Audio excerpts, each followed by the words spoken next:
Okay, we may as well start. Hi, I'm Hilary. I'm one of the community outreach officers with Spinal Injuries Ireland, and I'd like to welcome Richard Ryder, who's the communication manager with the Disabled Drivers Association of Ireland. There he is.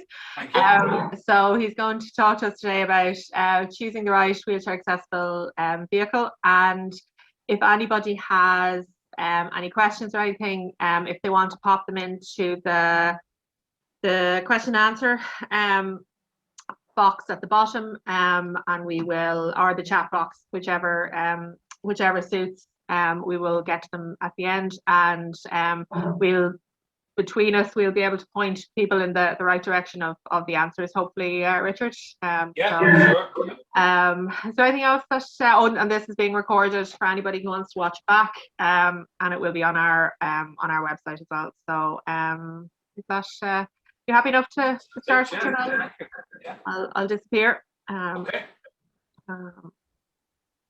Thank you, Hilary. Thank you for inviting me. First of all, Spinal Injuries Ireland and Hilary for organising this. It's a pleasure to be asked and to do it. I suppose, who are the Disabled Drivers Association? Well, firstly, Richard Ryder is my name, and I'm the communications manager with the Disabled Drivers Association. We're based in Mayo. We've been around for 50 years, believe it or not. 50 years was this last year. So we're helping people with disabilities for over 50 years now at this stage. So what do we do? Well, I suppose what we would do is help people who are looking to start to drive, to begin to drive, continuing to drive, maybe when one gets older, or returning to drive. And that would be after, say, an accident or an illness. And that's what we generally help people with. We administer the disabled person's parking card. Just ourselves and the Irish Wheelchair Association. There are two places where you can actually get the parking card.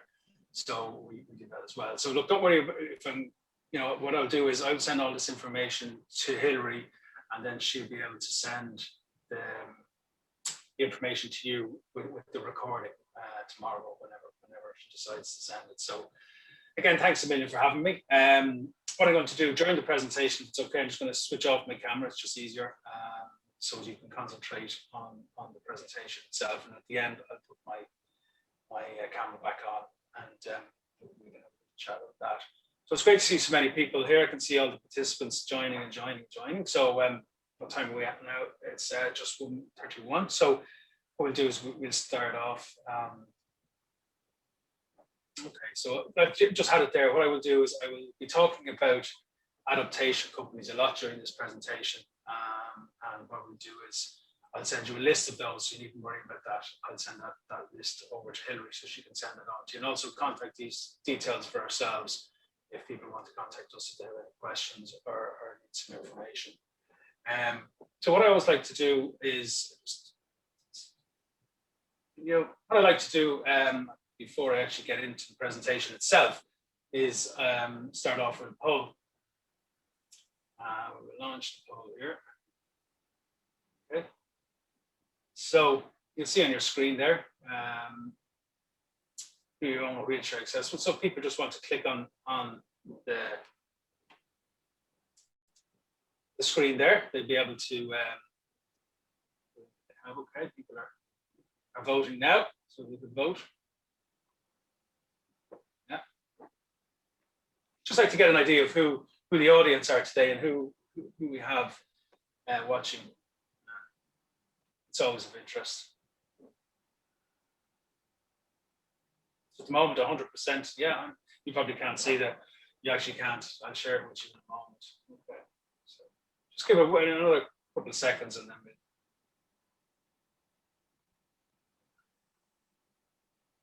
Right, so I'm voting. So I'm going to share the results with you now. So there you go. Do you own a wheelchair accessible vehicle? 100% is yes. Very interesting. Okay. And then what type? So you've got a couple there: drive from wheelchairs, the internal transfer. So which is great. You've got passenger WAV, saloon type vehicle with hand controls. Okay. So we've got a bit of everything there. Right. Let's look. It's good to know who I'm talking to. So let's crack on. Right. So choosing the right wheelchair accessible vehicle. So look, there are 3 types of wheelchair accessible vehicle, or WAV, as they are better known, more commonly known. So what kinds are there? There's a drive from WAV, the internal transfer WAV, and a passenger WAV. And what I'm going to do today is to give an overview of each type of WAV. But we'd always recommend, as I said at the start, getting professional advice from a registered adaptation company before making any decisions, because those guys are dealing with people every day of the week and have done for years and years, and they've come across pretty much every scenario that is thrown at them. And in fairness to them, here in Ireland, we're very good at coming up with unique ideas of, you know, how to sort of problem out for somebody. And I suppose that's why we would recommend to do that. I mean, as a disabled drivers association, we can you know, give certain advice, but most of the time we'll be saying to you, look, our advice is to go before you do anything, make any decision, and spending a lot of money would be to go and get professional advice. That's just it. So drive from WAV, these are the ones, you know, becoming a lot more common these days, whereby the driving controls are adapted for you to operate from your wheelchair. I suppose this usually means some form of hand controls, or other solutions are possible. And that's very unique. Also, just you might think, oh, it's quite texty here. I'm going to be showing a couple of videos shortly, which will you know, a picture tells 1,000 words, or a video tells 1,000 words. So we'll do a bit of text first, and then we'll show a couple of videos, which things will make sense to you then, hopefully. So in a drive from, you will need to be able to open the door, obviously, deploy the ramp and lift, get inside, and secure yourself and your wheelchair without assistance, unless obviously you've got help or a PA or something that's going to help you all the time. But if you're going to be independent on your own, you need to be able to do those things, so that's important. Most of hands-free entry systems, you push a button on a remote control to open the door and deploy the ramp or lift automatically. There will also be an automatic docking station, so you can secure your wheelchair. Again, the video shortly will show that. All of this will be designed around you and your wheelchair. So again, your adaptation company will advise you on that. So everybody's kind of different. There's different sizes of wheelchairs, there's different makes, there's different, you know, so it's kind of an individual matter, this, you know, it's not one size fits all, unfortunately. Yeah, people would contact us all the time and say, I'm thinking of buying a vehicle, what one would you suggest? And I suppose our answer is, well, you know, we don't really know. There's so many out there, and it's all of different features, and some features may suit one person and they may not suit another person. Some people might want a high vehicle, some want a low. It's just, it's too difficult just to be, to say one fits all. So it controls all features of the drive from WAVs are powered. So you really need to be able to have strength in your hand to be able to use a remote control. So is it comfortable in your hand? Do you prefer buttons or switches? Will you be able to keep pressure on the button or switch? Will you be able to use the button or switch accurately? These are all things you need to ask yourself. So the safety, because you're traveling by yourself, or potentially by yourself, make sure you will be able to get in and out of emergency. Drive from wheelchair WAVs are typically fitted with fail-safe devices for the doors, ramps and lifts, and docking systems. These include battery backups in case there's a power failure, and manual overrides. So you'll be able to maybe use a pump system to get your lift back up, which I've seen happen many times. For added safety, it's often a good idea to fit an automatic fire extinguisher system, you know, so that is something to look at, and probably not that expensive. Other drivers, you need to know that other drivers drive the vehicle from time to time. In many drive from wheelchair WAVs, the front passenger seat can be removed over to the driver's side, and there's a docking system on both sides so you can travel as a passenger. Okay, so here's the first of our videos now, which I'm going to play, and this is from OC Mobility Services. We thank them for lending us this. Now I'm going to go back. Previous technology is wonderful. Here we go.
Okay, so that video showed a drive from vehicle and also an up from passenger vehicle. That was the examples there. So again, this is another video just showing a different vehicle, and this is Johnny from Mobility Ireland. Again, thanks to them for providing this video for us. But I think it gives a good example of what I'm talking about. Good afternoon, ladies and gentlemen. It's Johnny here from Mobility Ireland. Just a small video on drive from wheelchair vehicles. A large proportion of the drive from wheelchair vehicles in Ireland are built by a company called Cyrus in the UK. Mobility Ireland is the only authorised sales agent in Ireland for all parts, service and sales. So please bear that in mind when looking for a drive from, because the big thing with drive from wheelchair vehicles is the after sales service that you're going to receive. I'll just show you an example here. So it's push button on a key fob. The suspension will lower down automatically, the rear door will open independently, and the ramp will also fall down independently. You'll see with all low floor drive from vehicles that the floor itself has been lowered right up to the driver station with an automatic docking station for the wheelchair driver, and all secondary controls then are customized by ourselves here in Mobility Ireland, be it various hand controls, push button start, gear selection, infrared driving controls, you name it. We'll carry out a full assessment with yourself, find out what your requirements are and take it from there.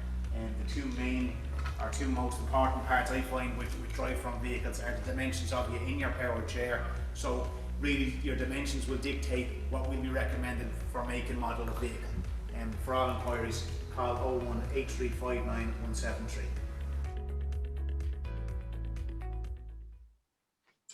Okay, I suppose what Johnny mentioned there, just as I had said previously, in the previous slide, was that everything's individual and the size of the vehicle depend on the size of the wheelchair. And, you know, he spoke about docking stations and all that there. So that was a good example of the drive from. Again, very, very, can't say this enough, very important to get professional advice. Okay, so we come on to then to the second part, and that's an internal transfer. So some people prefer to drive from the actual seat rather than their wheelchair. So you drive up into the vehicle using your wheelchair and then transfer onto a fixed seat, as in a regular seat in the vehicle. So yeah, some vehicles users prefer to transfer to a driver's seat because they find it more comfortable or easier to drive. Sometimes it's necessary to transfer because your wheelchair may not be suitable for driving. Using the standard car seat can also mean that you don't need to fit a specialist seatbelt. By contrast, an internal transfer system may not be suitable if you have a specialized seating system. Again, all individual. Valves can be adapted to allow you to enter with your wheelchair or scooter by a ramp or lift, secure the wheelchair or scooter in the vehicle, and then transfer to the vehicle, to the driving seat. You can replace the standard car seat with one that swivels and slides so that you can transfer into more easily, which would make sense. We'll come to that in a moment. There's a great video in a moment which shows that very well. Controls all features of internal transfer valves are powered. So you need to be able to check, is it comfortable to hold? Do you prefer buttons or switches? Will you be able to keep pressure on the button or switch? And will you be able to use the button or switch accurately? So similar to the last one. Again, you need some excellent securing the wheelchair. You need to be operating this by yourself.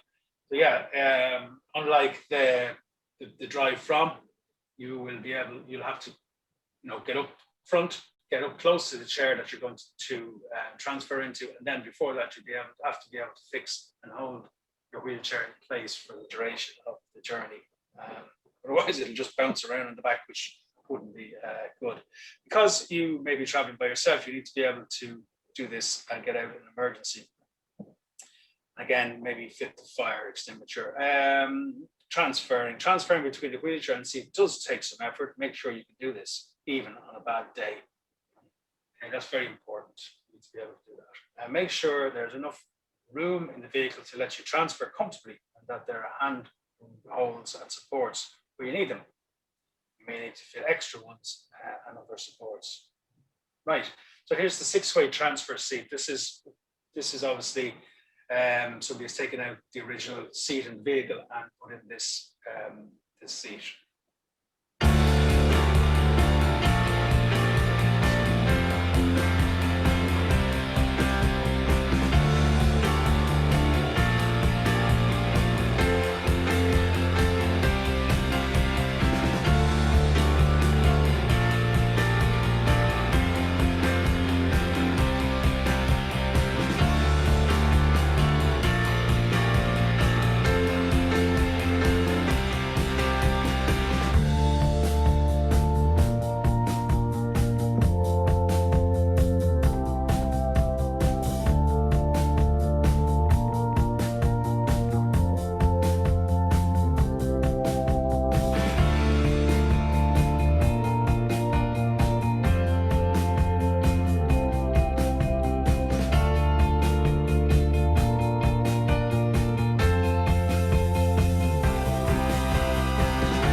So again, I hope that gave you a good example of internal transfer. I think it did. Again, when you get the recording of this presentation, you'll be able to watch these videos in your own time again. Pause where you want, that kind of thing. Oh, sorry. Okay, now we're on to the passenger WAV. God, we're getting through it fairly quickly today. So the passenger WAV, this is probably the most common one and probably the one you'd see mostly on the roads today. Yeah, another video. I personally think the videos are a great way to show this. You can talk about it all day, but if you don't see it, it's very hard to visualize it. Hello ladies and gentlemen, my name is Johnny Muir. I'm the General Manager of Mobility Ireland. Firstly, I would like to wish the Disabled Drivers Association the very best in the new webinar series. I've been asked to give advice on choosing the correct wheelchair accessible vehicle for a wheelchair user. Firstly, I would like to state the best advice I can give you is to contact conversion specialists like ourselves at a very early stage. We have the experience, we're an award-winning company here in Ashbourne. We know the ins and outs of different vehicles. We'll sit down with you and your family, listen to what your requirements are and work with you. Today we're going to do a small sample of two separate conversions to the same vehicle. This is the Peugeot Rifter, one of Ireland's best-selling wheelchair accessible cars. I just want you to take an in-depth look at both conversions, both have been offered by Mobility Ireland. As you can see, this conversion is very family orientated and allows the wheelchair user to be right up along with everyone else in the vehicle. It brings the wheelchair user right up between two seats in row two, very family orientated, and allows the wheelchair user up for conversation purposes and just general inclusion inside the vehicle. I'll just show you an example of where the wheelchair user will be located.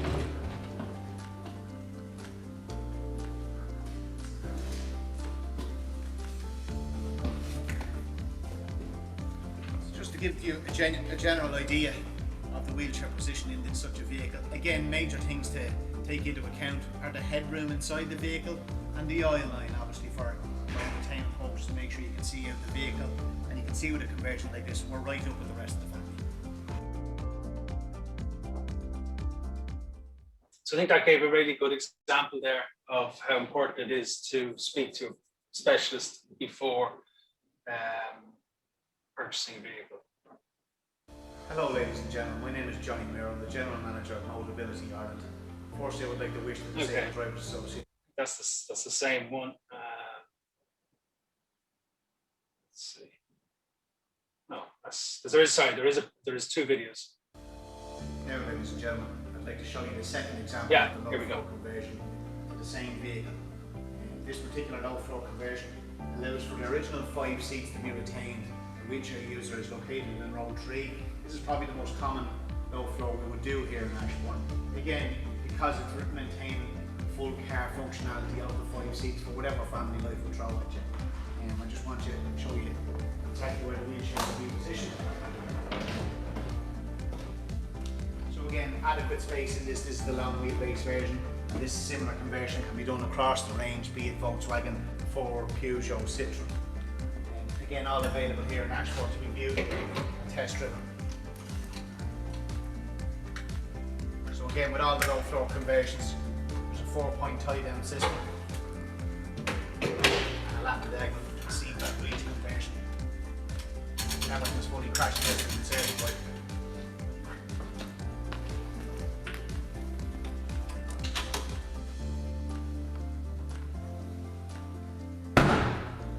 So again, for any inquiries, please call 01 8359 173. Thank you very much. Okay, so that's the end of the videos, but I think it does give a good example or examples of what we were talking about today. So just to run through the text end of it now, passenger WAVs have passenger seats at the back, so there's room for all the family. Most common wheelchair accessible vehicle are those where the wheelchair user travels as a passenger. As I said before, these range from compact MPVs to minibuses. Larger WAV seats for other passengers are available, and you can configure those in different ways. A few passenger WAVs lets you travel in the front next to the driver, which we had in one of the videos there from OC Mobility. That's nice because then you can hear up, being able to talk and see what's happening. Okay, so a bit of a checklist here. Which would suit you which will suit you and the way your WAV best, tailgate or a door or doors. Will you, whoever's helping you, have the agility, strength and reach to open and close the tailgate? These are all things you need to keep in mind. Make sure that you or whoever's helping you can safely and easily operate the ramp or lift to get you in and out. Make sure that you and your wheelchair will fit along the entry and exit route without getting stuck. Just a tip there, some WAVs place stickers on the ramp or somewhere else on the vehicle to help guide them into the position. So you get to know your vehicle and you get to know how it's best to get in and out, and maybe put some guides to help you. Passenger WAV chest, the traveling position, make sure you can sit comfortably and upright without having to duck your head and can easily see through the windows. Johnny mentioned that, alluded to that there a minute ago. So make sure there's enough headroom in the vehicle, that your head is not bouncing anytime you go over a ramp, of which there's plenty in this country. And also that you can actually see out. You don't want to be looking at the top of the window and not being able to look out the window. That's the second point there. You'll be able to talk to the driver and any other passengers. Your care will be able to get to you, give you assistance. Ideally, be positioned in front of the rear wheel or the right, be very uncomfortable. This may not be possible in some vehicles. If you have uncontrolled movements, make sure you're not too close to the padded parts, that you are close. So think about how many people will be traveling with you.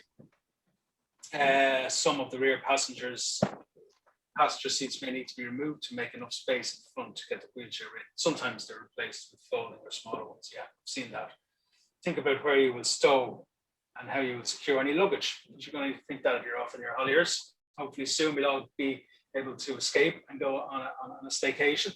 You won't be able to use the space behind the wheelchair when it's in a traveling position. You need to be able to clear to get in and out. So these are things that you mightn't think of until afterwards, and you go, oh, should have thought about that. So some WAV users carry their extra luggage on the roof boxes or trailers.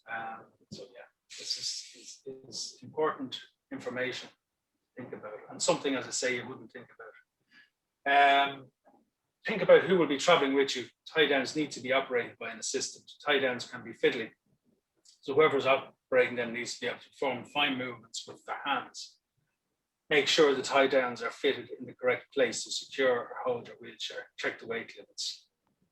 Warning, if the converter has fitted smaller seats in the back of the vehicle, these may not be suitable for an adult to sit on, especially on long journeys. They may also need to be suitable for carrying a small child seat. You may need to have an ISOFIX system fitted. Again, ask the converter about this. They know all about these things.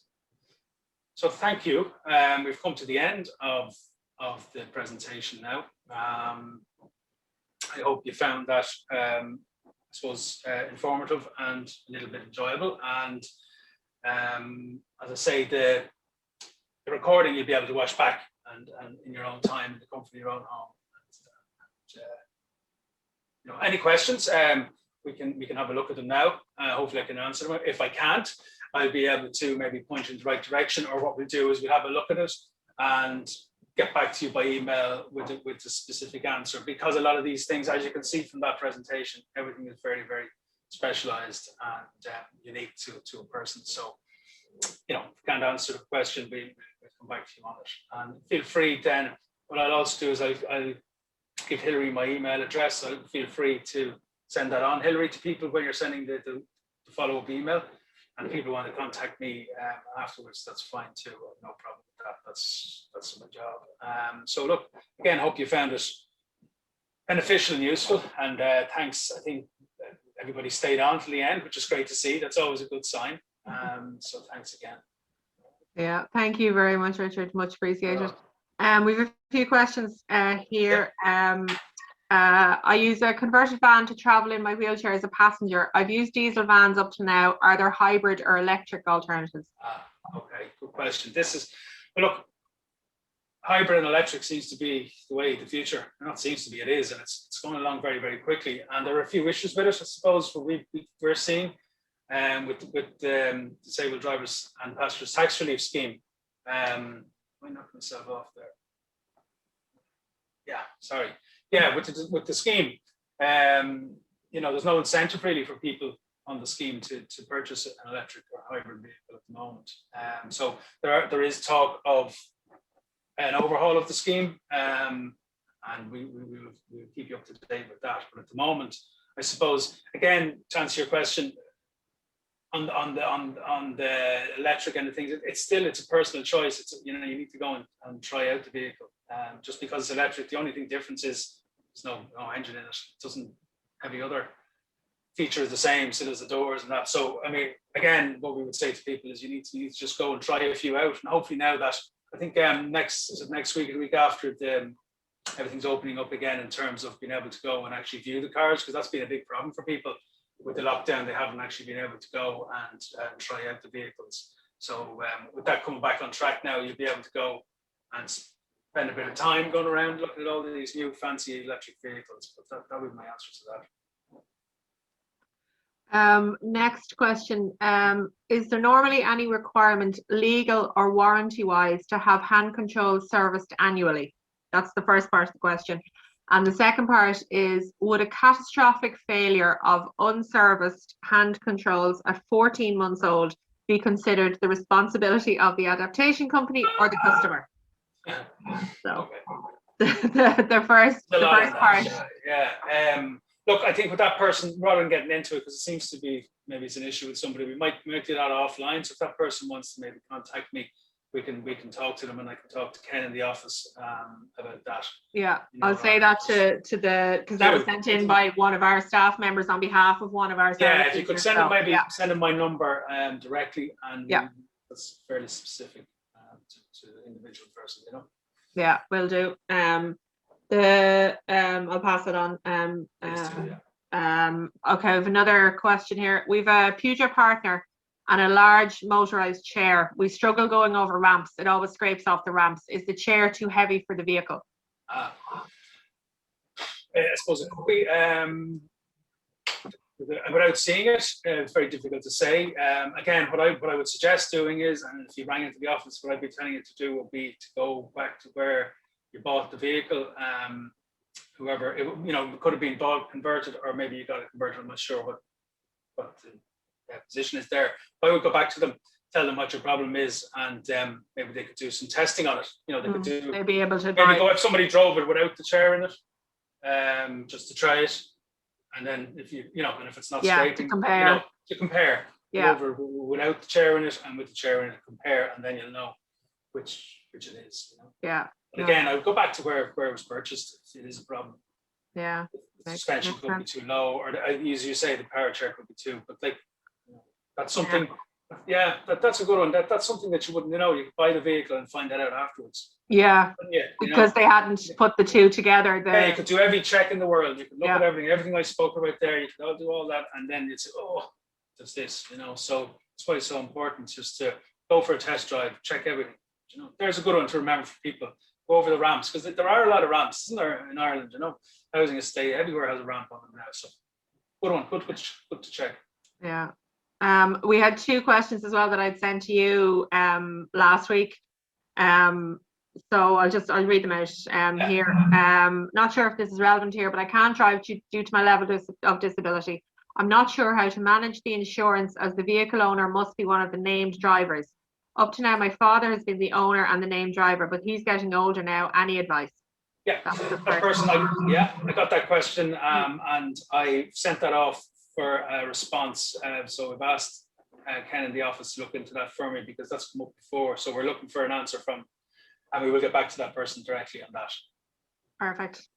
Yeah, that's great. Yeah, and the second part was that any recommendations for vehicles with space for two chairs and a medium high roof? I don't want a high roof for a number of reasons. Again, no, I wouldn't. I mean, there's so many. I mean, there's hundreds of vehicles out there, hundreds of types, and there's none.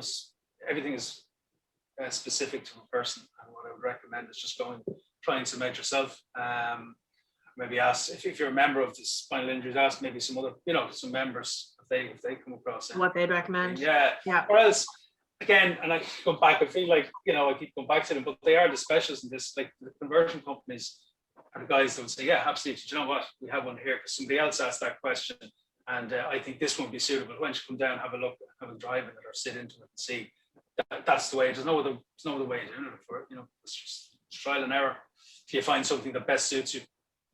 It's very individual. It may suit another person with a a motorized chair, but it mightn't suit you. Depends. That's Yeah. exactly it. And that's, I know I kind of sound like a broken record saying it, but that's no other answer. I could make an answer up for you, but that's the answer. You need to just trial and error and you'll come across it. But I do find the community, other members and that could help as well, because they may have had the same issue. But definitely version adaptation companies have pretty much seen it all at this stage, so they should be able to point you in the right direction. Yeah, the best. Yeah, and you have all the details of. Yeah, I'm going to send you a link, basically just a link from our website, which you can cut and paste into the link that you send. Yeah, and that's it. All their details, contact details are there. Some just to mention, actually, there's a list of about 26 on it. Some of the companies would specialize, say, in hand controlled swivel seats and smaller jobs, smaller work, and then there's probably half a dozen who do the big, conversion, the big adaptations, adaptations, or else we're bringing them in from the UK and that kind of stuff. So it's probably 6, 7, or 8 of those dotted around the country who would specialize in that, and then you have smaller guys, who just specialize and are very, very good at what they do with the smaller work, So what I might do is I might just highlight a couple of them, or highlight the bigger ones, and show which is which. So yeah, that'd be great. Yeah, just so for people to bringing everybody around. Yeah. But, and I don't want to. And by doing that, I'm not saying one is better than the other or anything like that. I'm just saying these are the ones that maybe would be more suited to the bigger stuff. Yeah, we'd be the same. Actually, we'd never recommend any. We just say, people have used this and found it good. Yeah, they're all, look, if they're on that list, they're pretty good because they've been vetted and they have to reach certain standards with the NSAI. This all came in a few years ago. Before that, any Tom, Dick, or Harry could have it out the back of the shed, and they did. But now they actually have to reach certain standards. I mean, 50 years ago when DDAI started, and look, this is what happened. Basically, people would come in and say, I want to drive, and you'd have a man who would be good with his hands, and he'd come up with some sort of a thing and weld it to this and weld that to this and have this going here, and the person drove and they got back out in society and that's how this all started. But now with health and safety, of course, you have to, everything has to have an AVI cert, any work that's done, so it has to meet a certain standard, which is good. It is good in this day and age. But so yeah, anyone who's on that list will have reached a certain standard.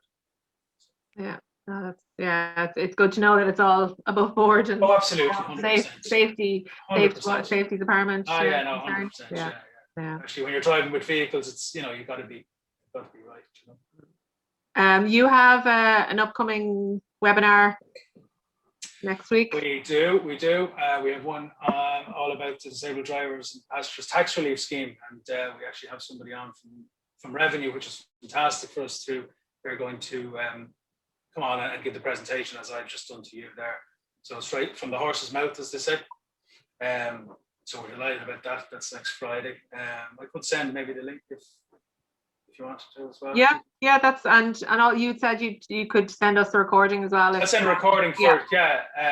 So that's probably better. We'll send the recording on, then Hilary can send that to you guys. Yeah, we can pop it up. That'd be great. It's especially great getting somebody from the tax office, as you were saying. Because when I sat down to actually look at, okay, here I'm going to do a presentation on the scheme. It's a minefield, and it's better to have somebody that's doing it all the time to tell us. I might even learn something myself. Probably will. Every day is a school day, isn't it? They say. It's always changing, so it's good to have the most recent advice and everything. There you go. All right. Well, listen, thank you very much. Much appreciated. So if you could send on those questions to me, and we get back to the people directly. Yeah, no, I'll send all the questions, and then I can send back the answers to the specific answers to people. So super stuff. Thanks again for asking me. I really appreciate it. I'm sure we might do something again in the future. Great. No, thank you very much. Much appreciated. You're very welcome. Thanks. So just have a thank you from one of the participants there. So that's nice. That's nice. So thank you very much. My pleasure. Thank you. Thanks again. Bye. Bye.